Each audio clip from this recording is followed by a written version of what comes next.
Are you excited about the new iOS 14 iPhone update? Today I'm going to walk you through customizing your iPhone step by step, and I have an extra tip that I haven't seen anyone on YouTube talking about yet, so stick around for the end to find out what it is.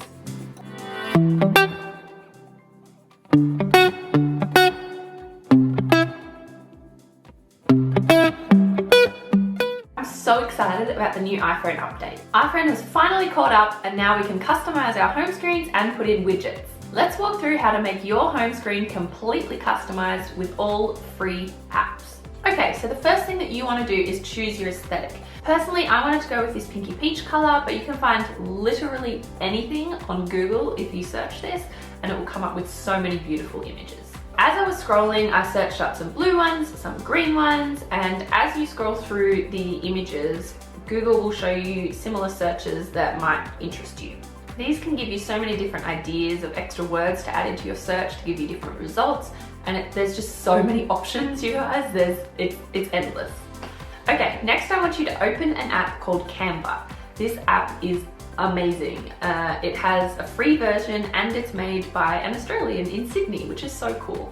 I used Canva to create everything that you see on my background, from the actual background itself, the logos and the widgets. Okay, so open up Canva, and as you can see, I've already got all mine done, but I want to show you how you can do it too. Let's start with the custom logos. You can see all of mine as I'm scrolling through, but I want you to start on the home page. Here you can see all the different templates that Canva has. I use the Instagram post one for my logos because it's a square. So you want to start with a blank background in a color that suits your aesthetic. You want to click on the little plus and then click illustrations. It'll show you some basics, but you want the search bar. You're going to type in the name of the app that you want to create a logo for, and all of these different options are going to appear. Choose whichever logo you like the best and then drag it to take up most of the square. Then you're going to click here to choose the color that you want. I picked white because it matches my aesthetic, and then you're done with the logo. I have a different image for every app that I wanted on my home screen. Most of the popular apps will come up in the search, so Snapchat, Twitter, YouTube, etc. If you can't find the logo for an app you want to use, I came up with this solution. So for these apps, I just added a text instead of adding an illustration. I did it with my YouTube tracking app and my watermarking app. So what you want to do is just find a font that you really like. Canva has so many, and just use the first letter or letters that stand out to you. So type in the first letter or a letter that you want to associate with the app, and then change the font size so it's really big and takes up most of the square. Obviously, you can use whatever letter works for you. I also made sure that it was white to match my aesthetic. To save these pictures, you just click the little icon and it will go straight to your camera roll. Okay, we're back on my home screen. This is what happens if you click on one of those little custom logos. Did you catch that? I'll play it slower. If you want these custom logos, you just have to put up with that delay because that's how the Shortcuts app works. But my extra tip at the end does make it a little bit more bearable. To create the little logos, you need to create a shortcut on your phone.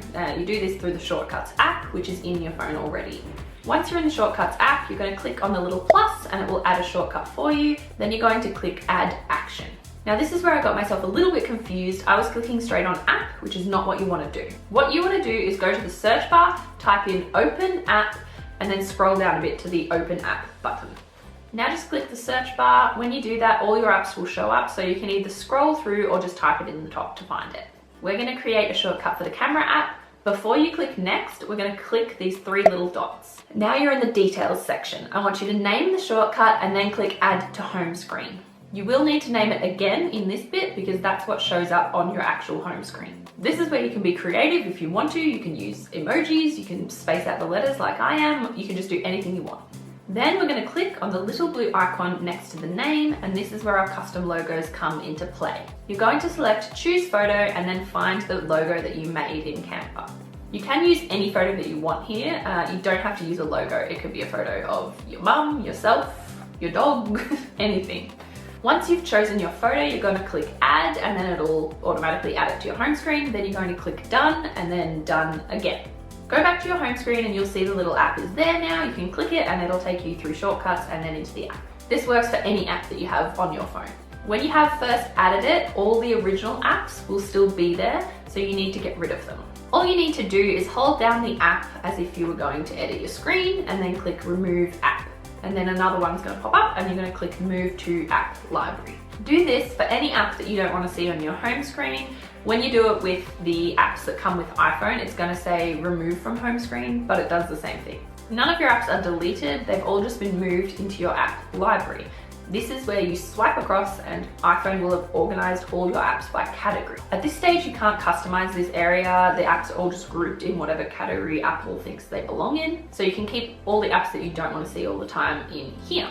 Now let's talk about widgets. You're going to want to download an app called Widget Smith.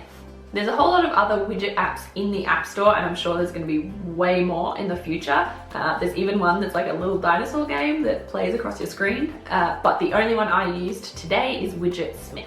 I created all of my widgets in Canva, just like the logos, and I managed to lose the screen recording of me doing that.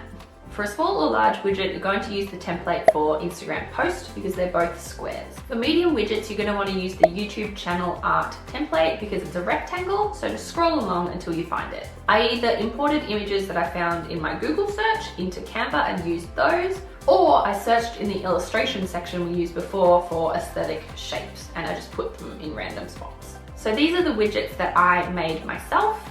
You can have a small widget, which is the size of 4 apps. You can have a medium widget, which is the size of 8 apps, or you can have a large, which is the size of 16 apps. To create a new widget, you're going to click on Create Small Widget, or whichever size you want. Then you're going to tap on this big widget in the middle, and it's going to show you all different options that you can have for that size. So I scrolled down to Custom and then clicked on Photo. Then you're going to click on Selected Photo, and that's where you choose your image. When you're here, you can also change the name of the widget, which is something that I forgot to do in the recording, but it is helpful later. So here's a quick clip on how to do that.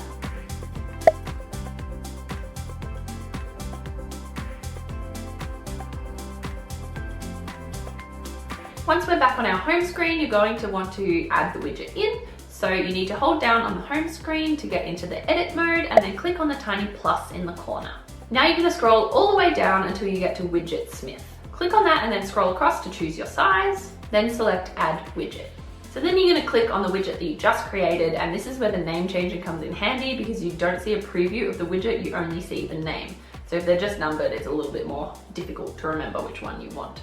And now the widget's on your home screen. I'm fairly sure there's nothing you can do to get rid of the Widget Smith writing. I think you need to pay for the app to get rid of that, and I'm not about that right now, so it's staying.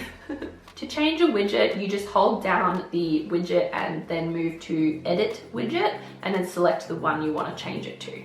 Now you can move the widgets around so that they look the way you want them to. Now we're going to create a custom background image. So we're starting with my old background image, which is me and my baby girl Frost. Please follow us both on Instagram, thank you. So we're gonna go back into Canva. This time you're gonna click on Instagram story and then select blank. I imported one of the photos that I used as a widget and used the eyedropper tool to make sure that the background of the widget was the same as the background on my background. To add in the quote, I clicked on the little plus down the bottom and then I clicked add text. Like I said, there are so many fonts to choose from. So I typed in my quote and then sized it to how I wanted it. I imported that photo back in again and then I used the eyedropper to choose the color I wanted the quote to be. Click that same little save icon when you're happy with the finished product and it will go into your camera roll. Hop into your Photos app and find your image, and then you're going to select Use as Wallpaper down the bottom. Then you're going to move your picture or quote or whatever it is to exactly where you want it on the screen.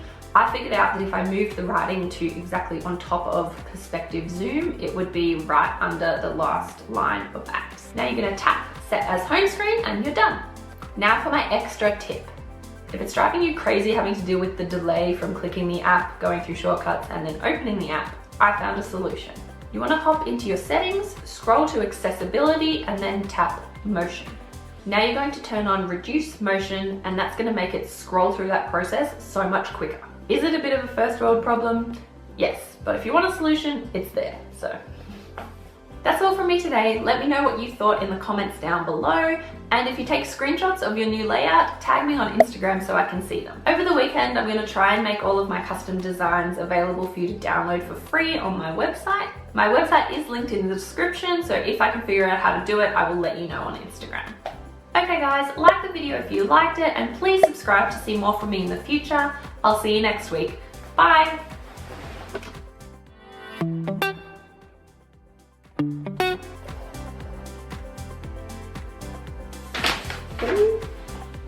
And you Google, not YouTube. Google. Open an app. Open an app. I used the words.